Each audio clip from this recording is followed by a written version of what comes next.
The years from 2001 to 2004 were very rocky for Mobb Deep. Loud Records closing up shop made things very challenging for the duo, because now they had to find a new home, so they were labeled as free agents.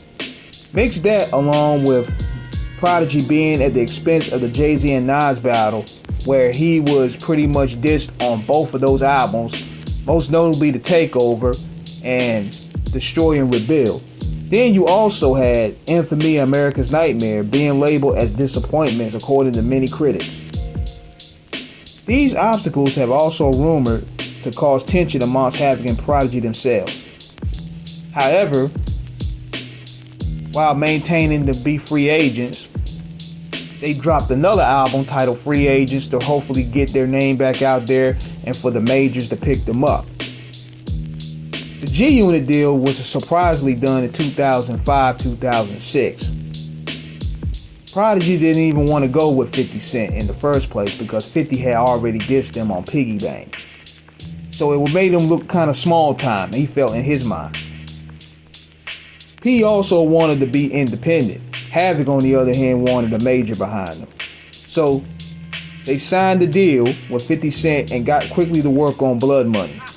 Blood Money was met with mixed reviews and also a lot of controversy as well.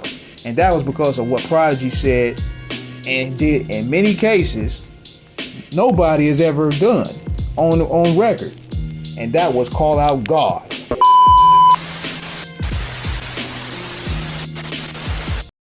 Hey yo, they say I'm cold-hearted. Well, I was born like that. From the womb to my tomb, I be on it like that. From my cradle to my grave, I be on the same shit. No bitch can change my ways, I show no care. No thug can shake my frame, I show no fear. Be a cold day in hell once I arrived there. I slapped God in the face for putting me through this torture.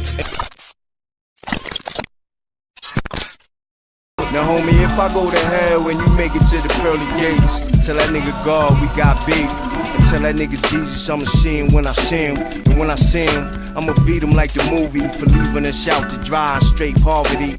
For not showing me no signs, they watching over me. Look, we a new breed in 2006. We don't give a fuck about that religious bullshit. Niggas show me where the cash at.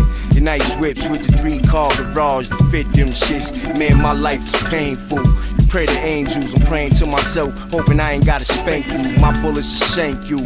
And when my guns start cutting, ain't nobody gonna save you. In the Bible times, they ain't have to deal with the shit we dealing with. These survival times. This was indeed a very uncomfortable way to tackle religion and the views of expression. While it was worthy of challenging because it came across as very thought-provoking and very out of the box, many people looked at it as very poor choice on Prodigy's behalf. This indeed made Blood Money held up until Prodigy either changed the verse or not even released the song. Prodigy explained on his book, My Infamous Life, what really went down with Pearly Gates. One of the songs we recorded for Blood Money, Pearly Gates, ended up being the most controversial.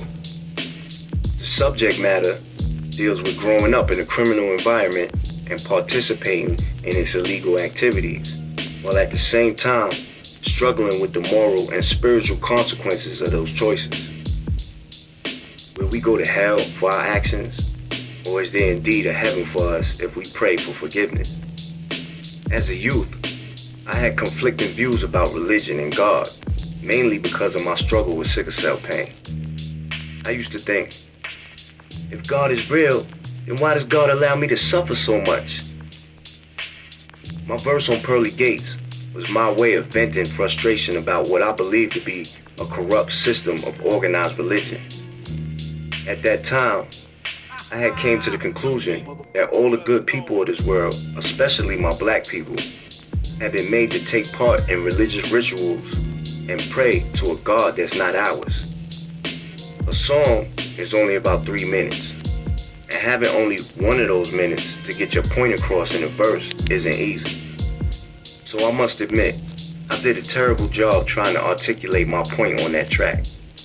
I offended a lot of fans and turned a lot of people off with my choice of words in the explicit version of that song. The legal department at Interscope Records actually refused to release the album unless I changed some of the lyrics. They told me I couldn't use the words God or Jesus. I was outraged at first. That's a violation of my constitutional rights. But instead of making a big deal out of it and delaying the Mobb Deep album, I went ahead and changed it.